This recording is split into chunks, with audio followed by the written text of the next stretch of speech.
Hey everyone, this is Electra. Thank you for joining me. I'm a 44-year-old autistic, transgender, male-female, recently transitioned for about a year now, and I have depression and anxiety. Welcome to my channel.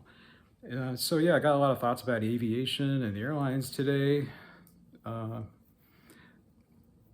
Not really just because of that flip over in Toronto, which is odd. I mean, thankfully, it seems like it could have been far worse. I've never seen an airliner upside down like that in my entire life, and I've been a part of the airlines my whole life. I used to be a union member as a pilot with a major regional airline in the United States, so I feel like I have some perspective on things that I want to talk about. I kind of got into it a little bit on my shorts, but I want to take the time to really flesh it out here, since time is no factor. And I think what's happening to this industry is going to be catastrophic, and I don't think the people in the industry see it yet.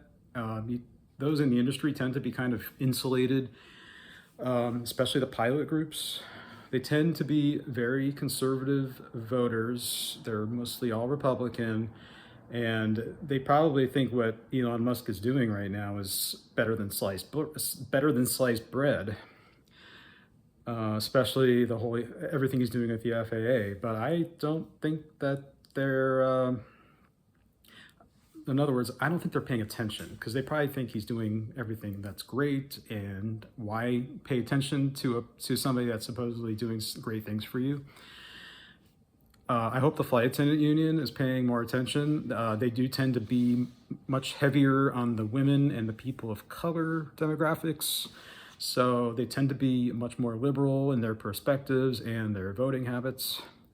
So I'm curious what kind of dynamic is forming right now in the airlines, where you have like the pilots being heavily Republican, pro-Trump, and the flight attendants being very much, ranging, from your typical Democratic voter, but to possibly even like far left communist ideals. Which is what I am. I don't hesitate to admit that. Working in the airline industry for about 5 years in this country in the post 9/11 decade made me a communist. What do you think of that? Go ahead and give me your thumbs down now so you can save yourself time. I became a communist because I worked in the domestic U.S. regional airline industry in the mid to late 2000s and early 2010s. So I think when the pilots finally realize that their entire way of life, their entire skill set that they've been trained to do, the only real skill that like 80% to maybe even 90% of them have to offer as an employee is totally gone, and they're no longer able to practice it as a professional pilot.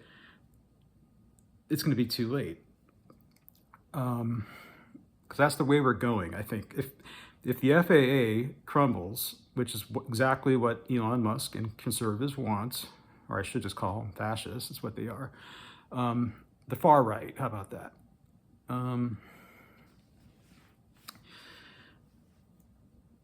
It's already getting to the point where the general public is extremely afraid of flying on airplanes.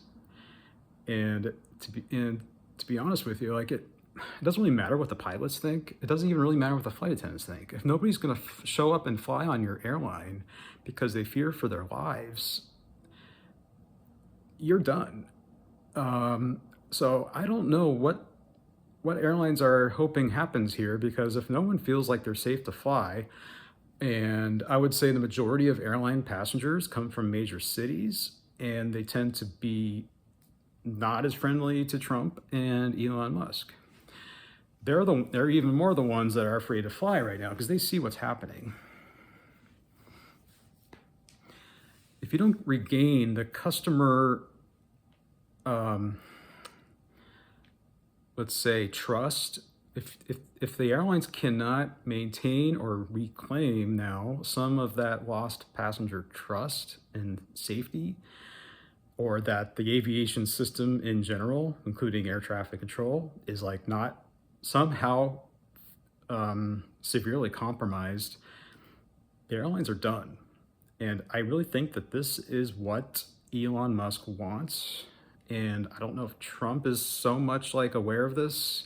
I think he's just letting Elon do whatever, and he doesn't even want to know the details. That's my read of how he does things. I don't think he's a details guy. He just says, go ahead, Elon, I trust you.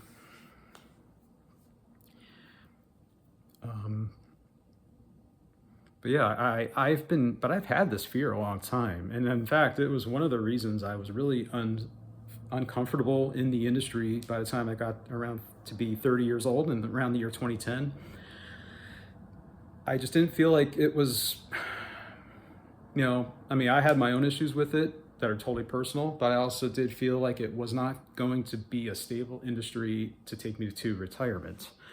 And so far, like, nothing that has happened over the last 10 to 15 years has made me regret my choice. I haven't had an easy life afterwards. Like, don't get me wrong. I have struggled a lot.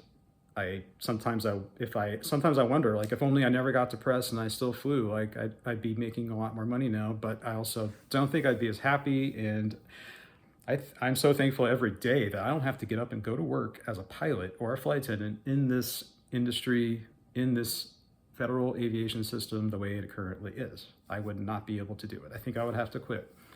So I'm glad I just did it way in advance. So it's a dangerous time, I think, for the industry. Southwest Airlines just announced 1,750 layoffs today at their corporate headquarters in Dallas. And this is the first time they have ever done that since, in 58 years or something. They started like in the late 60s, early 70s, something like that. Yeah.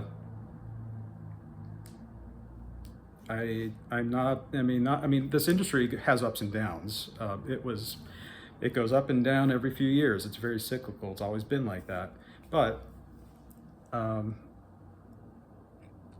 it really does seem different this time. I don't know how it's going to come back, or if it does come back, it's not going to be in this current form. We may not even have airlines in the future, or at least not like it is now. And if I were still an active airline pilot, I would be terrified of what's happening, and I have to imagine there's a lot of them out there. And I have to imagine there's even more flight attendants that feel this way. But they can go, they can quit and find other careers basically no problem, because their skill set is not so specialized. It's the pilots that, when they leave that job, they are totally adrift. It's like getting out of the military and not knowing what to do with yourself, because you have these very specialized skills, and the private sector, or the non-airline industry doesn't know anything, doesn't know what you do. It's like everyone's impressed by the fact that you're a pilot. That was my experience a lot. Everyone's impressed with it, but that doesn't mean they're going to hire you, and that doesn't mean they know what to do with your skills and talents. So, I'm not saying like no former pilot's ever going to be successful, but it's going to be people that have connections. Connections are definitely important. As an autistic person, making connections was never my forte. It still isn't. So I totally admit that, like, that's not something I did well. It's not something that comes natural to me. And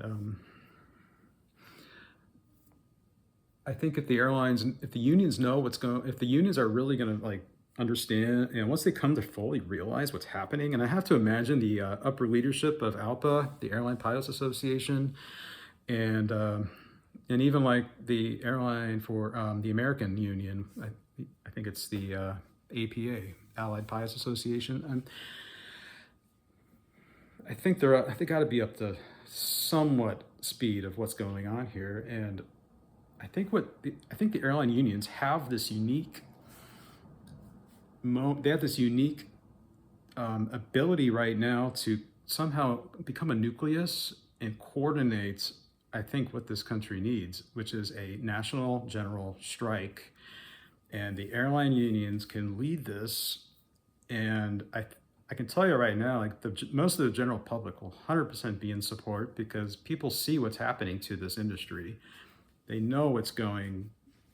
People, if you go on social media, all people talk about is how there's been like 6 plane crashes since Trump's inauguration. Like, now I know that it's also because it's just being reported more. It's not necessarily that there are more, it's just that the ones that are happening are getting more news coverage. But let's be honest, that one in Philadelphia, it's hard not to remember, it's hard not for that to be on TV, right? It was basically a missile hitting the ground at like 400 miles an hour. And yes, that was not an airline, but guess what? The general public doesn't care. All they think is, oh, it's a plane crash. Planes are not safe. And that's all that matters. That's what's keeping pilots and flight attendants employed right now, is that general public perception. And I hope they respect that, because if you want to piss that away, you're just going to hasten the whole demise of the industry, which is maybe what they want. I don't know. Can't imagine the flight attendants want that. Maybe the pilots don't care.